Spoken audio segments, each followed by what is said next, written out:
Join me on a rather misty morning walk around Marlborough and a brief look at its history. If you do want to know more about the history of Marlborough, I'll put some links in the description below.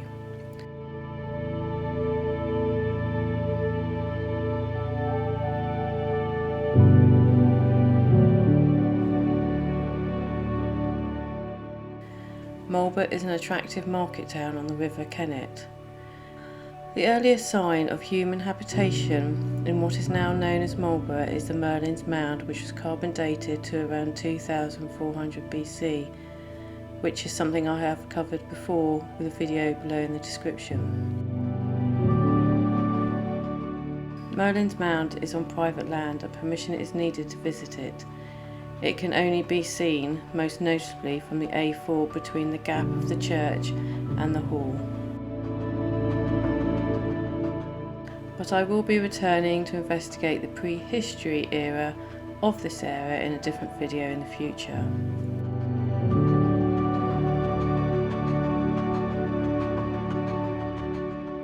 But there is some kind of prehistory human occupation which comes from the discovery in St Margaret's Mead of the Marlborough bucket, an iron-aged burial bucket made of fir wood with 3 iron hoops, a top bar and 2 handles. It also sports bronze bands decorated and mythical animals and is now on display at the Wiltshire Museum in Devizes.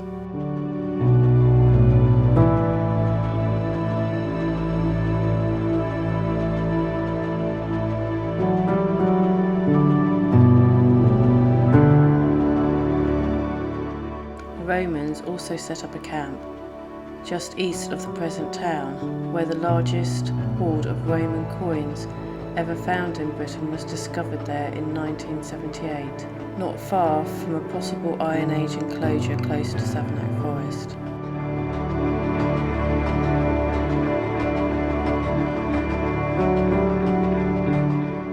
By the late Saxon period, a settlement was established at what is now the Green, east of the High Street. This, it seems, is in question as to if the settlement was in fact here or more towards Fifield Down.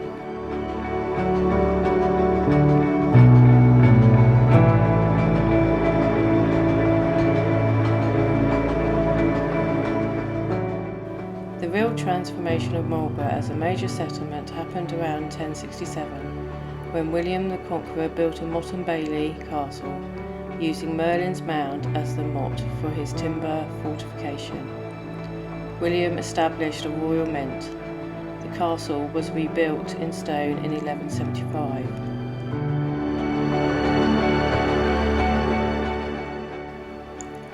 Around the same time, St Peter's Church was built to serve the castle garrison and the growing settlement that sprung up nearby.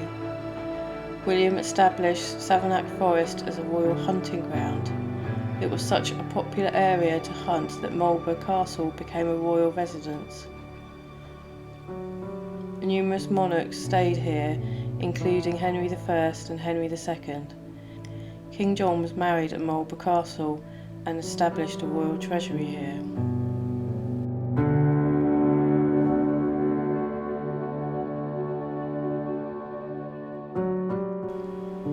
King John's greatest contribution, however, came in 1204 when he granted Marlborough a borough charter, with the right to hold weekly markets and an annual fair. The markets continue to the present day as well as the annual fair.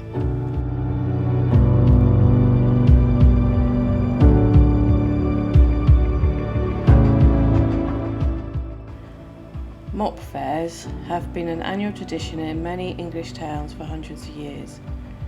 They are generally held in October. The term mop fair originates from the early hiring fairs, which were primarily used by local landowners to find prospective employees to work on their estates. A would-be housekeeper, for example, would carry a mop or brush head to signify what her given skills were. A shepherd would wear a tuft of wool, and a farm labourer might fix an ear of corn to his hat or carry a scythe to promote the fact that he worked in the fields. Once the owner and prospective employee had met and agreed terms, a small down payment of money would change hands, and the employee would remove the items signifying their trade and don a bright ribbon to indicate that they had been hired.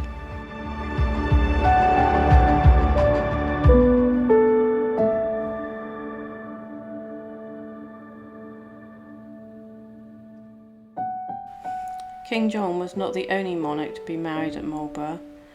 Henry III did the same and also held Parliament here in 1267.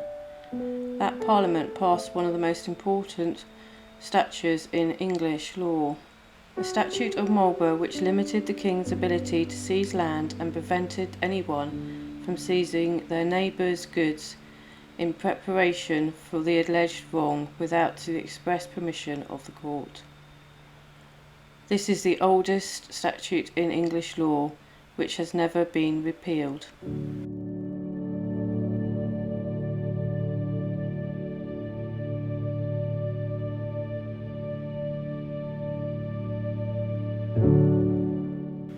The castle eventually fell out of favour and was allowed to lapse into disrepair by the end of the 14th century.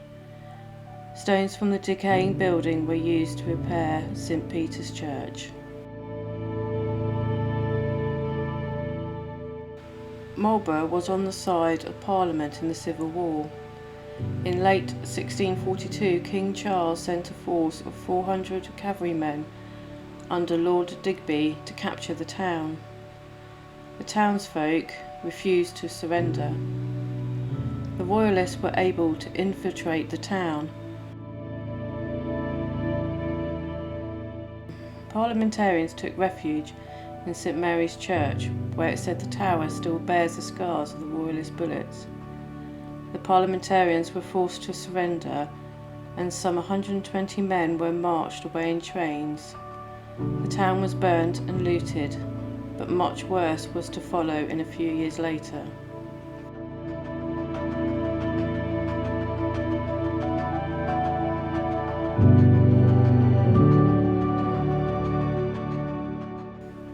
On the 28th of April 1953, a fire started in Tanner's Yard, with astonishing speed quickly engulfing the town.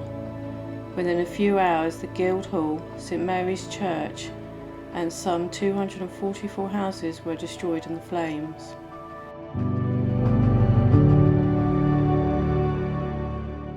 An appeal was read in churches across the land, and enough money was generated that the town was swiftly rebuilt. The old medieval buildings destroyed in the blaze were replaced with the fashionable brick and timber buildings, giving Marlborough its distinctive appearance. During the rebuilding, the High Street was widened to its present state, making it one of the widest high streets in the country.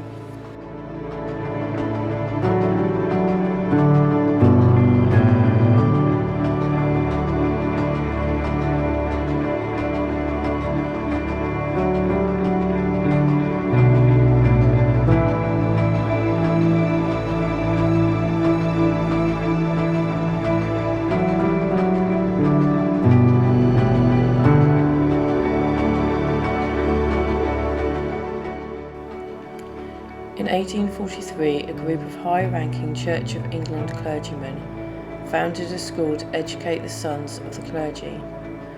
They leased the Castle Inn in Marlborough, a former coaching inn on the London to Bath coach road. The new school opened in August 1843 with 199 students, and within 5 years there was an enrolment of 500. Over the next century, Marlborough School became one of the leading boarding schools in England.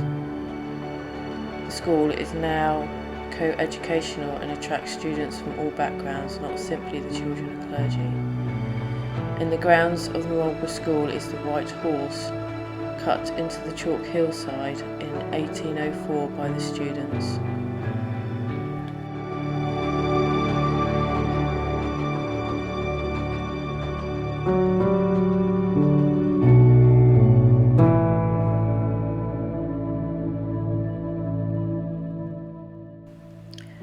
Immediately south and southeast of Marlborough stretches Savernake Forest, the former royal hunting forest established by William the Conqueror.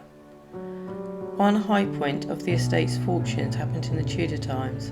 The head of the family, Sir John Seymour, was used to welcoming King Henry VIII to the forest, where the king was a keen deer hunter. King Henry stayed at Savernake in 1535, where it is believed that his eye was taken by the host's daughter, Jane Seymour. After the execution of Anne Boleyn in May 1536, King Henry VIII and Jane Seymour married, causing the head of the family at Savernake to suddenly find himself father-in-law to King Henry VIII.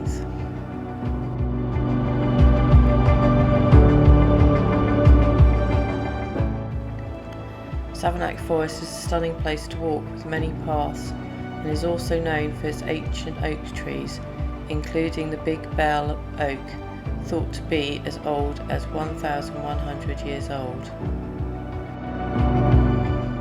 Westwood is about 2 miles away from Marlborough.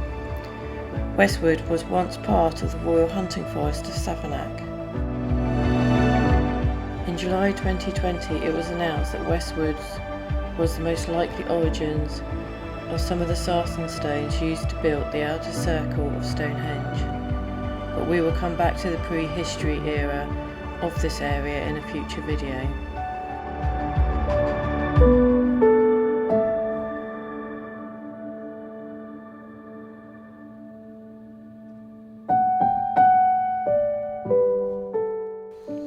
Marlborough is a beautiful place to visit, with lots of attractions close by. That's all for this video, so until the next time, stay safe.